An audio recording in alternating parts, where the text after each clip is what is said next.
boa tarde, boa noite, meus acadêmicos da mente. Boa terça-feira. Vamos lá, vamos continuar o nosso papo aqui sobre filosofia, né? A gente está falando um pouco da história de Sócrates. A gente falou ontem sobre como esse cara era um questionador, como ele foi condenado à morte por isso, ele foi mandado à guerra por isso. E vimos que ele teve como aprendiz ali, né? Como discípulo, o jovem Platão, pessoal. Platão que foi o fundador do nosso tema dessa semana, que é a Academia de Platão, inspirador aí da nossa Academia da Mente. Vamos falar hoje um pouco mais sobre o Platão, sobre esse cara que foi fundamental aí para a filosofia. Não sei se mais do que Sócrates, aí vai caber a vocês o julgamento. Mas como a gente falou ontem, por exemplo, Sócrates não escreveu nenhum livro. Apesar da filosofia ser dividida entre pré-socráticos e pós-socráticos, o próprio Sócrates não tem uma obra. O que se sabe de Sócrates vem a partir do que se escreveu dele. E quem é que escreveu sobre ele? Magnificamente, Platão dedicou sua obra ao seu mestre. Mas antes eu quero até lembrar aqui que essa não é uma aula sobre as ideias de Sócrates ou as ideias de Platão. A gente está dando mais uma abordagem histórica aqui para falar do evento Academia de Platão. Mas se vocês quiserem saber um pouco mais das ideias dele, peçam aí. Ou então pesquisem um pouco mais e mandem pra gente o que vocês acharam. Platão questiona-se aí até se o nome dele era esse mesmo ou se esse título era uma referência ao tamanho dos seus ombros. Mas isso é uma história aí que se colocam, porque também não era muito comum o nome Platão. E o Platão foi criado desde criança para ser político, pessoal. A família do Platão tinha políticos.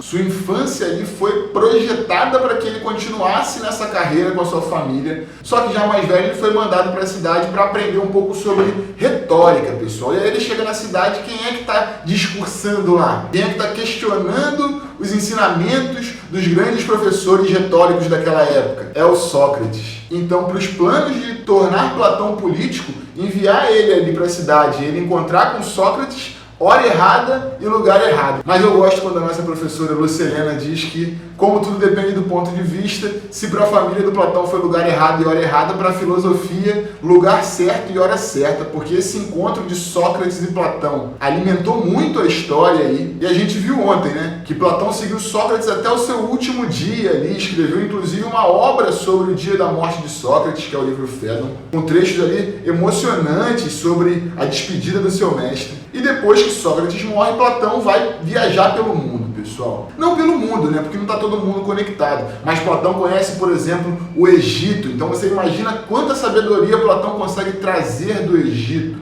Na apostila da semana passada sobre matemática que a gente estava falando, a gente faz uma observação sobre Euclides, que é considerado o pai da geometria. Platão, nessas viagens, ele passa pelo professor Euclides, ele torna-se aluno de Euclides. Então, imagina quanto aprendizado, depois de sair ali da mão de Sócrates, ele vai bebendo por toda aquela região. E assim como Sócrates, Platão não era muito afeito aos escritos. Mas diferente do seu mestre, Platão já publicou mais obras, bem mais obras do que seu mestre, considerando que Sócrates não publicou nada. Platão publicou mais de 20 obras. E também não é publicou no modelo que a gente entende hoje, né? Mandou para a editora imprimiu os livros de Platão. Não. Isso sintetizou ali, em certo momento, seus pensamentos. Mas não quer dizer que ele ficou rico vendendo livro. Nesses livros, quase todos que Platão escreveu são em formas de diálogo, pessoal. Ele está conversando e não ele. Ele dedica sua obra ao seu mestre. Então, se vocês repararem nos diálogos platônicos, praticamente em todo momento, Sócrates é uma figura central ali, é um interlocutor direto daquele diálogo. Ouçam, por exemplo, esse trechinho da República do Platão, que é uma obra do Platão, mas que tem como interlocutor Sócrates, que não escreveu nenhum livro, mas que foi eternizado na obra do seu aprendiz. Tu vens raramente ao Pireu, Sócrates, para nos visitar. Devias vir mais vezes. Se eu fosse suficientemente forte para caminhar até a cidade, não precisarias vir aqui. Nós nos dirigiríamos à tua casa. No entanto, és tu que tens a obrigação de vir cá mais a miúde, pois para mim, cada vez mais, os prazeres do corpo cedem lugar ao desejo e ao deleite da conversação. Dá então a estes jovens o proveito da tua companhia, e vem mais vezes a esta casa de teus muito íntimos amigos. Sócrates: é verdade, Céfalo. Eu aprecio conversar com os velhos. Penso que devemos aprender com eles, pois são pessoas que nos antecederam num caminho que também iremos trilhar, para assim conhecermos como é, áspero e árduo, ou tranquilo e cômodo. Com certeza, ser-me agradável conhecer a tua opinião, porquanto já alcançaste a fase da existência que poetas denominam o limiar da velhice. Como julgas este momento da tua vida? Céfalo. Agrada-me, Sócrates, expressar meu pensamento. Cultivo o hábito de encontrar-me com pessoas da mesma idade. Muitos de nós lamentam-se, recordam os prazeres da juventude. Ao lembrar do amor, da bebida, da boa comida e de outros prazeres, atormentam-se como pessoas privadas de bens notáveis, que em outra época viviam bem e que agora nem ao menos vivem. Vários manifestam pesar pelas ofensas oriundas dos parentes e imputam a velhice à causa de tantos sofrimentos. Contudo, em meu modo de ver, Sócrates, eles se enganam a respeito da verdadeira causa de suas misérias, pois se ela fosse realmente a velhice, também eu sentiria o mesmo desconforto, assim como todos aqueles que chegaram a esta fase da vida. Mas a verdade é que tenho encontrado velhos que se expressam de maneira muito diferente.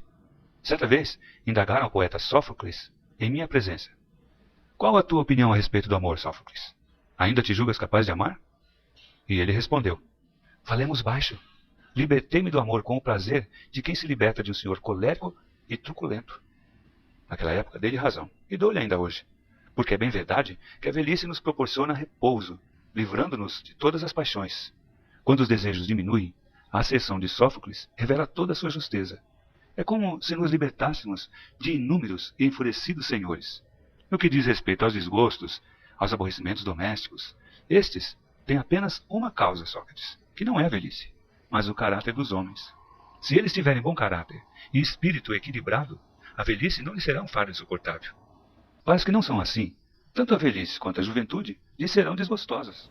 E é isso aí, nessas viagens de Platão, nessa bagagem de aprendizado que ele vai ganhando, creio eu que ele vai desenvolvendo ali na percepção, né, percebendo como se ensina no Egito, como é que Euclides ensinava, como se ensina em outros lugares, ele já vai formulando ali mais ou menos como seria a academia dele. E nessas viagens, Platão visita um lugar chamado Siracusa, a convite da corte, porque ele acredita que ali naquele local ele vai poder implantar a ideia dele, que é do rei filósofo. Vale só lembrar que a gente não está falando exatamente sobre as ideias aqui de Sócrates e Platão, mas resumidamente, Platão acreditava que conseguiria mudar a realidade de algum local rapidamente se naquele local ele colocasse no poder o mais sábio indivíduo. Isso é, se ele pudesse tornar o rei filósofo, aquele local estaria livre da desigualdade, da tirania. E aí, buscando essa ideia, Platão vai lá para Siracusa e é claro que dá errado, né? O rei é o maior tirano, na verdade. Platão escreve, inclusive, essa história em uma de suas cartas, a carta 7 de Platão, ele fala sobre essa viagem a Siracusa. O tirano é um tirano, ele já está convencido de que ele é filósofo, ele já está convencido de que sabe das coisas, não tem muito o que aprender ali. Ele toma Platão como prisioneiro, porque é um luxo ter um pensador como conselheiro ali, mas cansado das ideias do Platão, que está sempre mostrando a real ali para o tirano, falando: você não sabe de nada, cara, você acha que sabe, mas não sabe.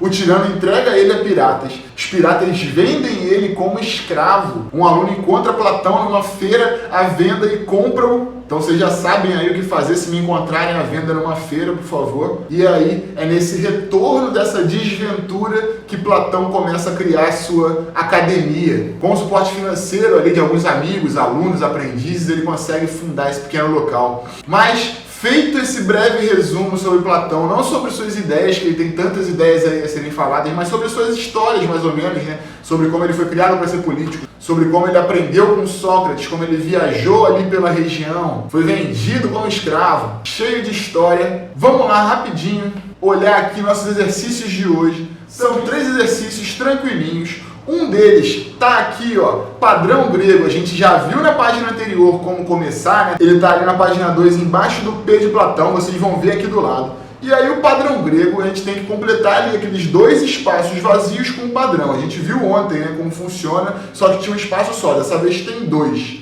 Podemos ir logo para baixo para o exercício chamado manipulando, pessoal. Vou colocar aqui na tela o exercício e vou ler o enunciado. Diz assim: realize as equações com as palavras e encontre novas palavras no resultado. Bem tranquilo para vocês. A gente tem lá, ó, vaso menos SO, então fica só o vá. Cavalo menos valo, então fica K. Fica o vá mais K, coloca ali embaixo, vaca. Não dá para ser mais simples, porque se for mais simples vai ser o quê? Desenho o O com um copo, aí não dá, né? Aí não é estimulação. Vamos para baixo para um pouco mais complexo com o nome parede de números, pessoal. Colocamos ali uma tabela. Nessa tabela tem somente um número ali pelo meio. Vocês estão vendo o número 1 ali? Vou ler o enunciado para vocês. Descubra pelas linhas colunas da tabela, os números oferecidos abaixo. Aí do lado direito a gente coloca ali alguns números em colorido. A gente tem que distribuir nessa tabela esses números, mas não vai ser no sorteio, né, pessoal? A gente vai ter que ver ali qual número vai entrar em cada lugar certinho, porque se a gente olhar lá a linha, por exemplo, que tem o número 1, ela tem o número 1 na terceira posição de algarismos. Então eu vou olhar lá no grupo qual daqueles números tem o 1 na terceira posição. Eu estou vendo que só tem um deles que tem o 1 na terceira posição, então eu já sei quem é, então eu vou lá e encaixo. Depois eu vou conferindo pelas colunas quem encaixa em qual lugar. Bem tranquilo para vocês, né? Se tiverem qualquer dúvida, é só mandar um zap pra gente, ou então aparece aqui na sala que a gente conversa um pouco mais sobre o tema, sobre a nossa apostila. Grande beijo, gente linda. Até amanhã. Fui!